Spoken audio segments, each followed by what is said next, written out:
Good morning student, welcome to all of you in chemistry classes.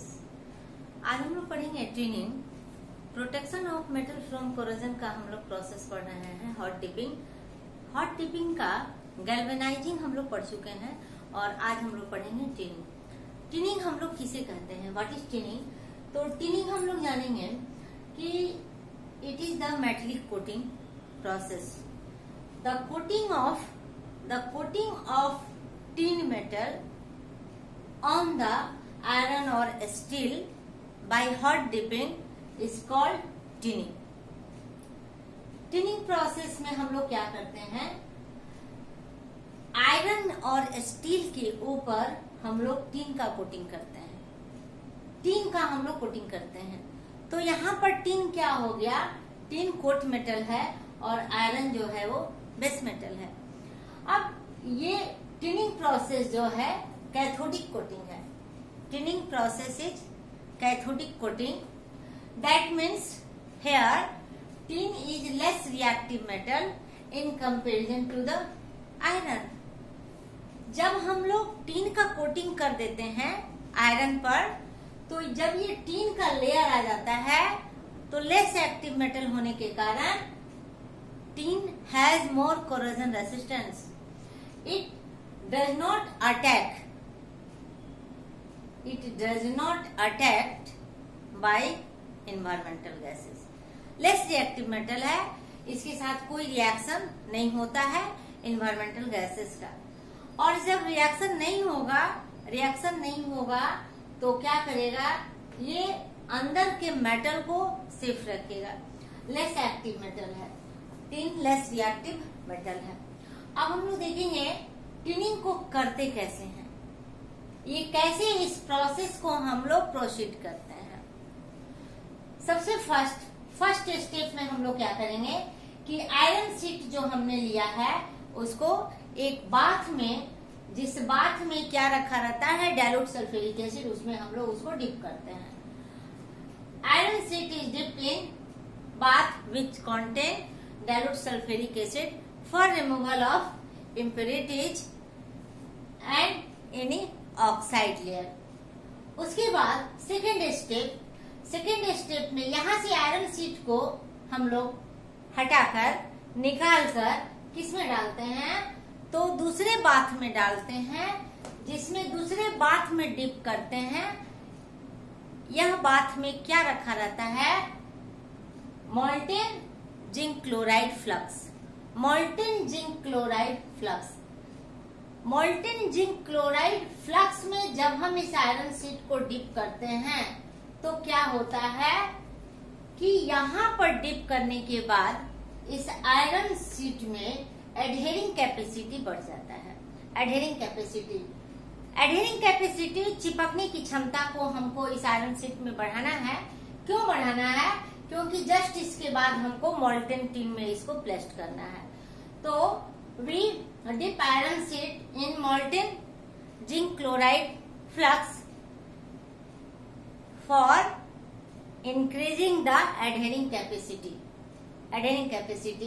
Of it tin adhering capacity of this iron sheet.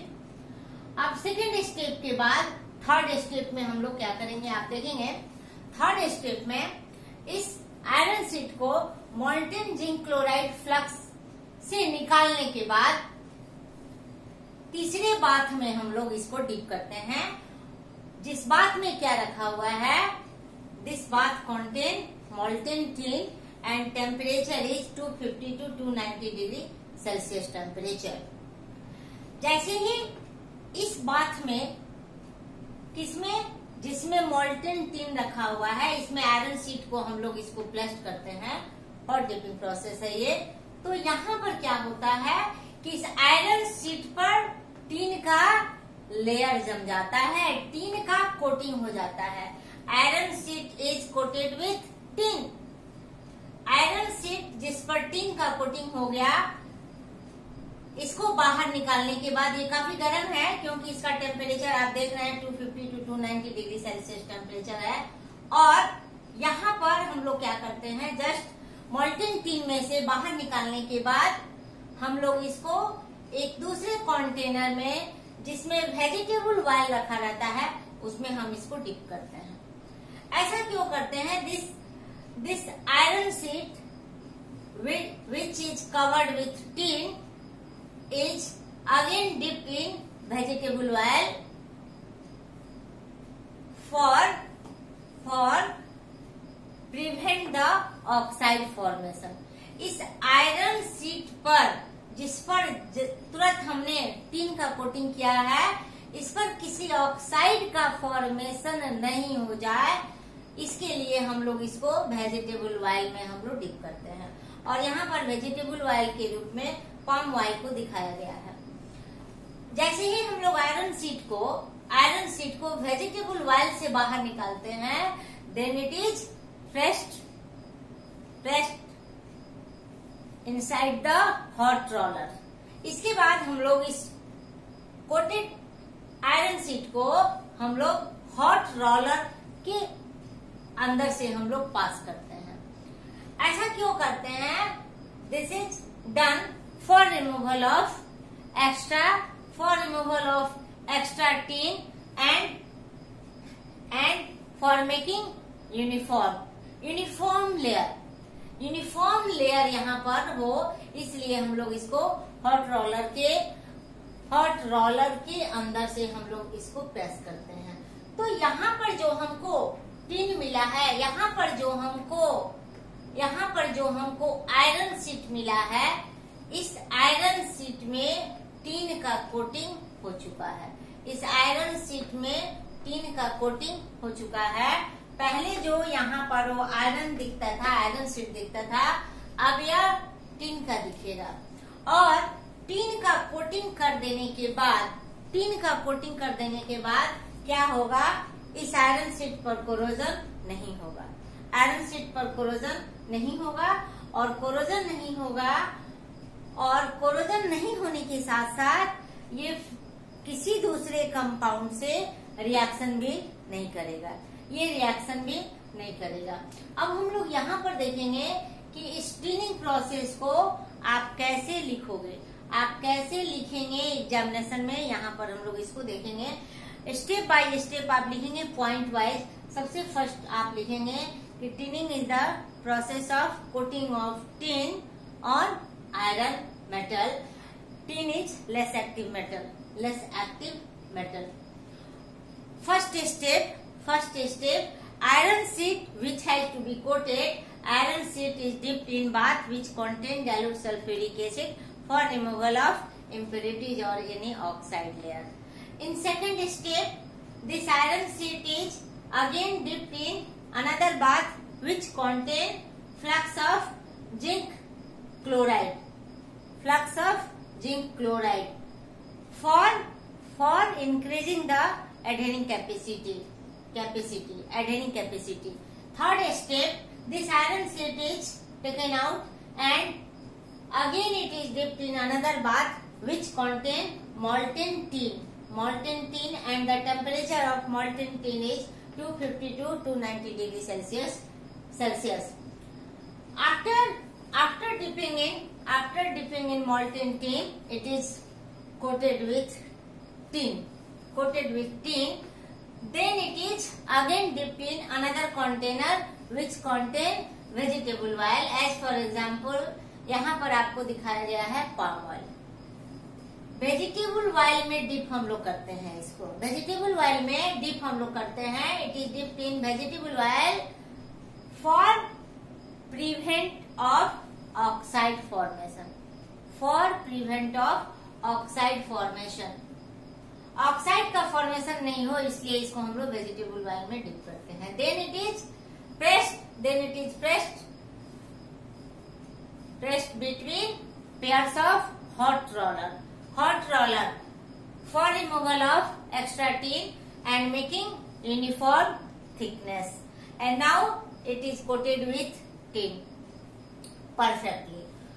तो यहाँ पर जो हमको iron का sheet दिखता था, अब यहाँ पर हम लोगों को टीन का शीट दिखेगा। That means iron sheet is covered with tin and this is the tinning process. This tinning process is very helpful for us and it is used for coating of copper and brass sheets. And most important use of tinning is that for storing of foodstuffs,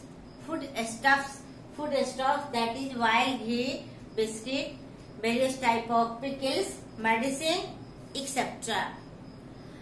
इसका सबसे बड़ा important है इस tinning process का कि food stuff को store करने के लिए हम लोग टिनिंग करते हैं। आपने देखा होगा जब आप किसी बने हुए पैक खाना को लाते हैं या अचार को लाते हैं, डब्बा बंद अचार जो मिलता है मार्केट में, तो आप देखेंगे कि जो इनसाइड लेयर रहता है, इनसाइड लेयर जहां से फूड उस पे कांटेक्ट कर रहा है, फूड मटेरियल का कांटेक्ट हो रहा है, वह लेयर टिन का रहता है। ऐसा क्यों रहता है? ये लेस रिएक्टिव है। Tin is less reactive metal and it does not react with organic compound, water etcetera. तो इस तरह से रिएक्शन नहीं करता है, तो जितना भी फूड मटेरियल है वे अधिक से अधिक दिनों तक, मैक्सिमम डेज तक प्रिजर्व रहता है, सही रहता है, जिसको हम लोग यूज कर सकते हैं। Tin coated sheets used for making various boxes, Trunks etcetera. ये टिन कोटेड शीट को हम लोग बॉक्स बनाने के लिए और ट्रंक बनाने के लिए भी हम लोग इसका यूज करते हैं। तो टिनिंग यहाँ पर फिनिश हो गया स्टूडेंट। उम्मीद है आपको समझ में आ गया होगा टिनिंग। और फिर हम लोग नेक्स्ट वीडियो में हम लोग पढ़ेंगे मेटल स्प्रेइंग पढ़ेंगे या हम लोग इलेक्ट्रोप्लेटिंग पढ़ेंगे। Okay, thank you student.